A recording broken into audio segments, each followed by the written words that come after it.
अनंत T refresh हमी।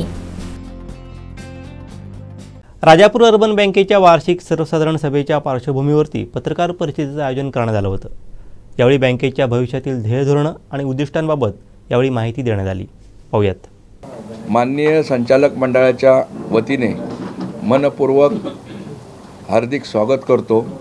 आपल्या बँकेच्या 102व्या वार्षिक सर्वसाधारण सभेच्या निमित्ताने आज या पत्रकार परिषदेत उपस्थित असलेले सर्व पत्रकार बंधू, इलेक्ट्रॉनिक मीडिया तसेच दूरचित्रवाहिन्यांचे प्रतिनिधी यांचे पुन्हा एकदा मनस्वी स्वागत करतो।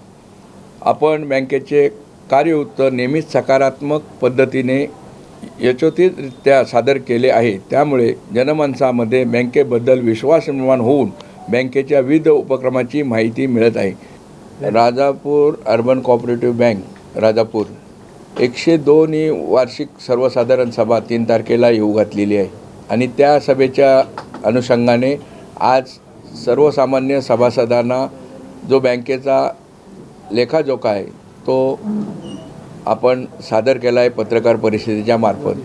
तो लोकांपर्यंत पोचावा हा लोकशाहीचा चौथा स्तंभ आहे।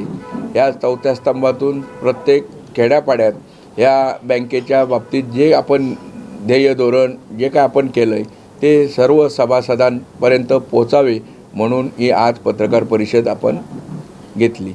पत्रकार परिषदेचे महत्त्वाचे विषय की गेल्या आपण बँकेच्या भविष्यकालीन योजना व नियोजन ह्या संदर्भात आता आपण या पत्रकार परिषदेत आपण सांगितलं आहे।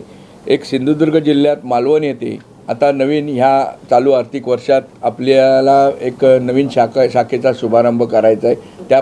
त्या शाखेच्या शुभारंभासाठी आपली योग्य ती आपली कामगिरी चालू आहे आणि ह्या आर्थिक वर्षात ही मालवणला आपली शाखा नवीन होईल।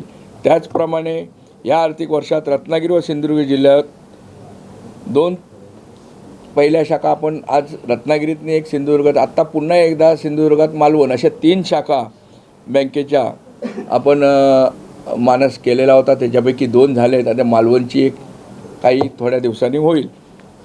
त्याचप्रमाणे ग्रामीण भागातील जनतेला बँकिंग सेवा आणि सुविधा लाभ घेण्यासाठी बँकेच्या शाखांशी संलग्न असे पूर्ण तालुक्यात जिल्ह्यात म्हणा तालुक्यात म्हणण्यापेक्षा आधी तालुका आम्ही घेणार का तर ही संस्था इथलं हे रोपटं आहे त्यामुळे आधी आम्ही या तालुक्यालाच सुरुवात करणार।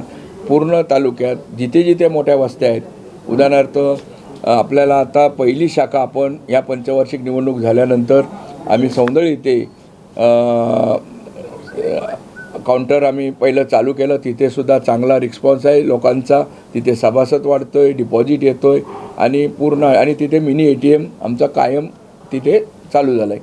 त्याचप्रमाणे आता 5 तारखेला हातिवले येथेसुद्धा एक मिनी काउंटर आणि ATM सुसज्ज असं सगळ्या सुविधा उपलब्ध असलेले असे। त्याचप्रमाणे आता भुवात एक होणार आहे। अशा प्रकारे आपण सहकाराचं जाळं या बँकेच्या माध्यमातून पूर्ण तालुक्यात विणायचं काम आपण करतो की 3 तारखेला आपली 102वी सभा आहे वार्षिक सर्वसाधारण। तर सर्व सभासदांनी ह्या सभेला ठीक सकाळी 10 वाजता मातोश्री हॉल इथे 9:30 वाजता मातोश्री हॉल इथे सर्व सभासदांनी उपस्थित राहावे आणि ह्या बँकेच्या वाटचालीला शुभेच्छा देण्यासाठी सर्वांनी उपस्थित राहावे ही नम्र विनंती। धन्यवाद। आमचे दिवसभरातले सर्व अपडेट्स, ताज्या घडामोडी आणि थेट लाईव्ह पाहण्यासाठी सबस्क्राइब करा, लाईक करा कोकणचं नंबर 1 महा चॅनल कोकण 7 लाईनचं YouTube चॅनल।